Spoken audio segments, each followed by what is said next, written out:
Hi everyone, I'm Laura, and I've just started fermenting and I really love it, and I just am so excited to share it with anyone who might be interested. I first fermented 2 years ago when I was working as a woofer up in Maine, in Blue Hill, Maine, and the farm I was working on, it was just a small farm, less than an acre, but they produced so much and they fermented everything. And that was their business, and that's how they survived. And the lady who was Russian also foraged for wild mushrooms, and we go looking for mushrooms, and it was so much fun, so much fun. And then the ones that weren't quite tasty enough to eat because they were quite bitter and they were white and they were shaped like donuts. We called them donut mushrooms, but if you bit into one, it was so peppery. The taste would last on your tongue for hours because I did it, I know. And but they were edible, just not tasty. So she taught me how to salt the mushrooms and ferment them that way. And I really loved them. They were the best tasting mushrooms I had ever tasted once they were salted. So I was at the store and I saw these generic white no-name mushrooms. They don't even have a name. They just said mushrooms on the label. And I decided to try and ferment them. And I did. And this is the finished product. There's only a few left because they were so delicious. They got ate up by, I carried them around with me yesterday, and I went to my sister's and gave her samples, and then went to my daughter's and gave her samples, and everybody loved them. So I decided to make a video on how to make them. So what you do is you slice up your nice generic white mushrooms, or any mushrooms you might have. I have terrible knife skills, so forgive me. And you slice them up to a nice size, and then you layer them in the jar. And in between layers, you salt them. Just sprinkle a little salt on them, not very much at all, maybe less than 1/8 of a teaspoon per layer. Oh, even less than that. It's really just a sprinkle. I'm using Himalayan pink salt. So there's my first layer. And then I'm layering again.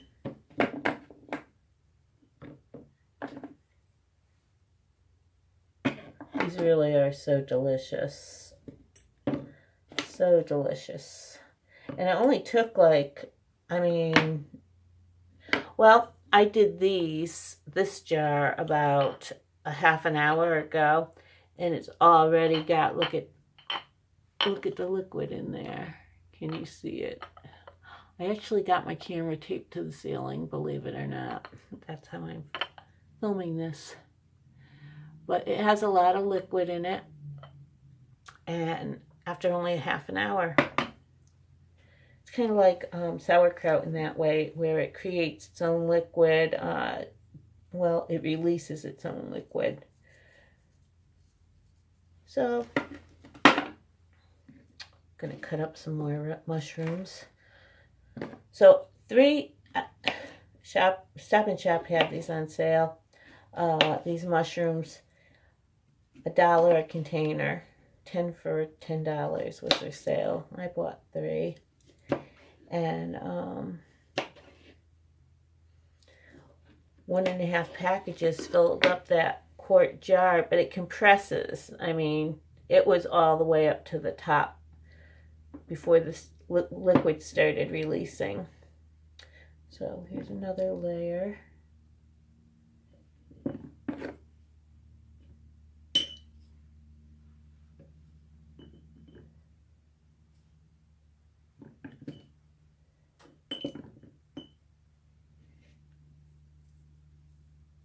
more salt.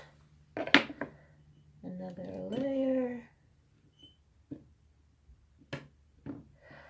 These mushrooms are like so delicious. They are like a delicacy.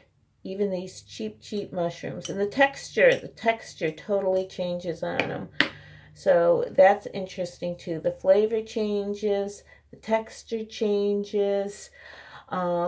I remember I came home back to Connecticut with jars of fermented mushrooms when I left Maine, just jars of them. And they got tiny bits of mold on them, and Elena said just scrape it off and eat them. And I did, because I didn't want to waste one of those mushrooms. And now doing research and finally taking up fermenting on my own, my research told me that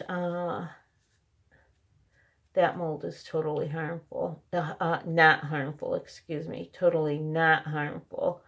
And just wipe it off and proceed. So it was nice because I did not waste one of those mushrooms. The reason I didn't ferment until 2 years after leaving Maine was Elena fermented for business. She fermented large quantities, and it just never entered my brain that I could ferment for one person, doing 1 jar at a time, and not having like a 10-year supply of sauerkraut. But I found out I could. Just hit me one day. And so I started by fermenting some, the worst possible thing to ferment, zucchini squash, because unless you put a tea bag in with it, it doesn't hold the firmness the way other vegetables do. You would think soaking something in a brine, a salt brine, for weeks would make it go soft, but it doesn't. Although zucchini does go soft, and that's why it wasn't the best vegetable to do my first ferment ever with. Ugh, I keep forgetting if I salted or not, but I don't see any salt. So it doesn't matter how much salt you put in, really. It's more to taste than anything. And, you know, it loses all its saltiness in the fermentation process. So, you know, test these things out every day. Try one until it tastes good. Once it tastes good, that means it's time to put it in the refrigerator. If it doesn't taste good, keep going. One day it will taste good. And you're going to love these. If you like mushrooms, you're going to like these. That's for sure. Because they are very, very tasty. You know, I was on the ketogenic diet. That's why my channel's called My Tiny Keto Kitchen. But I got bored with it. I never was a meat eater. I was vegetarian for many years, and I really missed fruits and vegetables. And it just got really hard. And then I was watching YouTube, because I don't have cable, and YouTube's my educational experience. I saw someone ferment apples, and they said that the sugar is eaten up, and it's a great way, if you're on a low-carb diet, to enjoy fruit. And I was like, oh my God, I'm so happy. So I've just been on a fermenting frenzy, trying everything, all the things I love. I fermented bananas and mango and avocado and what else? Yeah, I think that's it for fruit so far. And it's all been just awesome. Just awesome. So I'm just loving fermentation. I have some kefir going. I got the grains last night when I got home at 9 o'clock. They were sitting in the mailbox.